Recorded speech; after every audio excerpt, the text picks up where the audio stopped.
So there are multiple processes that are described in various contents. Okay, but it all means down to a same process.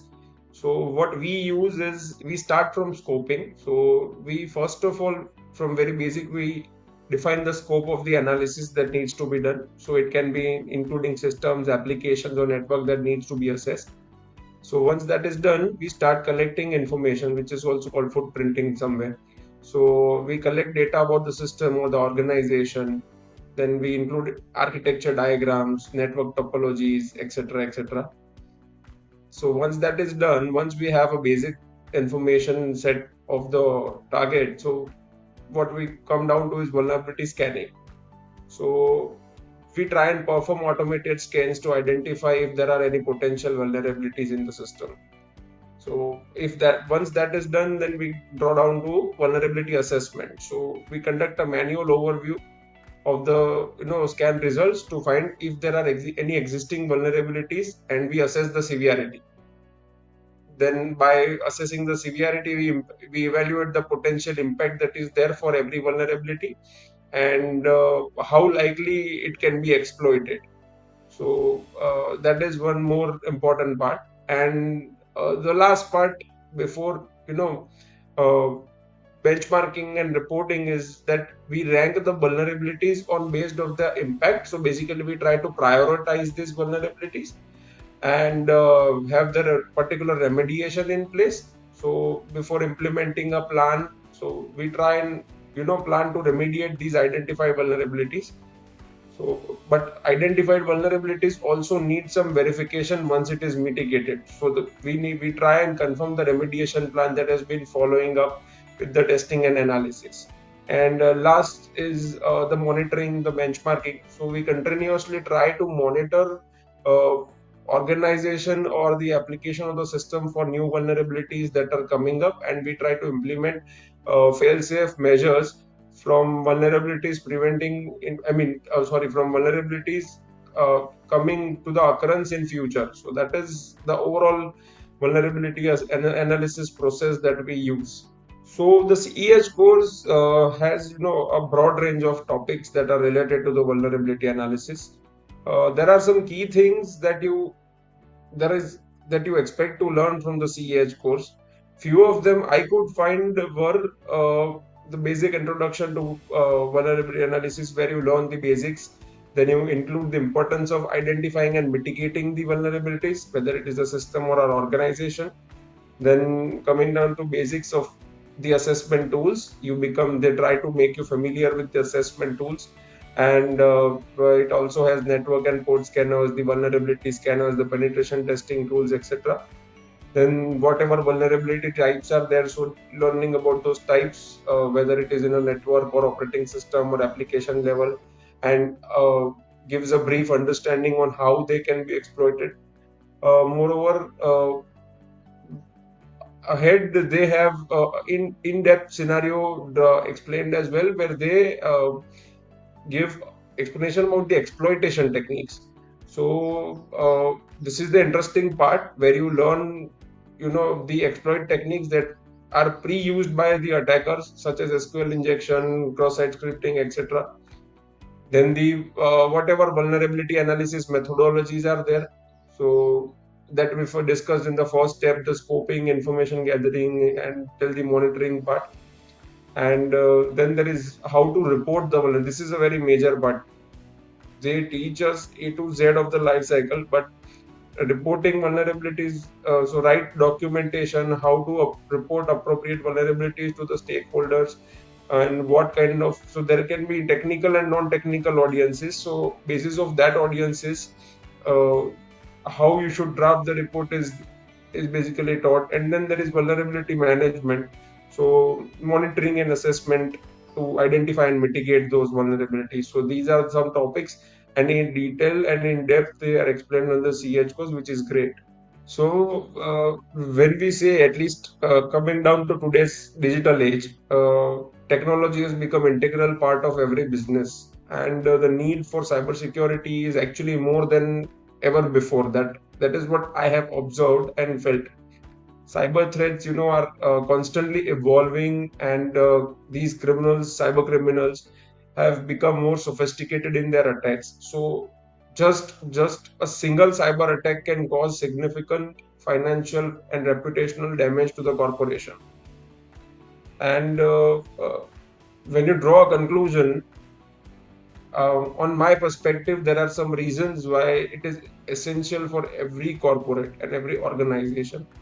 There are few reasons that I would like to give. Firstly, it protects the sensitive information. Then also helps in ensuring business continuity. Uh, Obviously, it will help you mitigate some financial losses, and then there is one more part. It helps you to align to the compliance that is required, and most important, it helps you protect the intellectual property. So these are few things why I realized that cybersecurity is it has to become a part of your routine uh, into the business life cycle, and every corporate should have integrated security into their existing workflow. Yeah, so this is a very great question. I myself have faced uh, a lot of problems with identifying vulnerabilities through both the analysis methods. But my conclusions after a few understandings have been very clear. So ethical hacker definitely should balance both these methods in order to identify many vulnerabilities. But I mean, you should as possibly avoid the false positives and false negatives. So there are some considerations that I have taken care of. So try and use automated scanning for your initial analysis. Once you have those initial analysis in place, use the manual testing to perform the in-depth analysis. So it will help you out to evaluate the limitations for the automated tools. However, so basically automated tools are a set of preloaded payloads, okay, that will run on a particular system or an application. So if that particular application is not vulnerable to these particular payloads, then it will not show the vulnerable areas. But there can be a lots of manually curated payloads also. So while you understand the application of the system, if you self-craft your payload and you make your application or system try and react in such a way that it shows you vulnerable, then that can only be possible with the manual testing that is there. So definitely balance of both is very important. In fact, both methods are very important because it has its own cons and pros and cons. However, automated tools require lesser amount of time compared to the manual analysis, because manual analysis is more of a hit and trial kind of thing.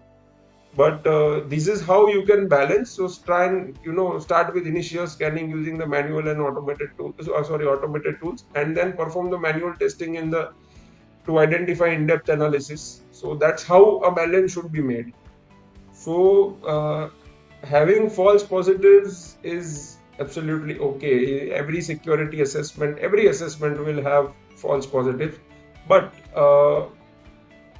it is a very important step to have false positives in place. It should be contained. So ideally, it is an important part of this analysis process. So it starts with verifying the result. So ideally, it is the first step. So we generally review the evidence and perform if there is a scope or chance of still having it around, if still having the vulnerability around. What we do is we use some kind of additional testing to prove that the vulnerability exists or not. So that is how we still try to give it a second try. If not, once the false positive is identified, it is important why the false positive is arising. So it can be due to various reasons, whether it is an incorrect configuration or an error in the tool that is misconfigured while the scanning is set. So if that is there, then you should adjust the configuration, because it might be due to the incorrect configuration. It will help to reduce the false positives. From we also give it another perspective. We try and use multiple tools to identify the same vulnerability, whether it is legitimate or not. Then we also keep on updating and patching the tool. If everything is there and we confirm that it is a false positive, then we document it so that in future such type of confusions are not there, and the overall process becomes much more effective. So it is basically having a careful investigation and adjustment of this process. And by this particular steps or the process, you can ensure that your results become more accurate and reliable with respect to the time. So that's how it is. So there are many tools, first of all, and resources that are available for the vulnerability analysis. The tools that are actually used in day-to-day life may vary depending upon the specifications of the system or the applications being analyzed. But few of the tools which I commonly use, I can draw it down. So I'll start with the vulnerability scanners. Obviously, we had some discussion about the automation of the tools. So these tools are automated, and they scan the systems or the applications for the known vulnerabilities, the basically the pre-configured payloads that are there. And some of the popular vulnerability scanners that I use are Nessus, the Qualys, and Acunetics, and then there is Invicti. Then coming down to penetration testing tools. So these tools are basically how to simulate the attack on the particular known vulnerability. Okay, and it helps to identify those vulnerabilities where they reside. Some popular tools are Metasploit, Bugsuit, Nmap, Wireshark, etc., etc.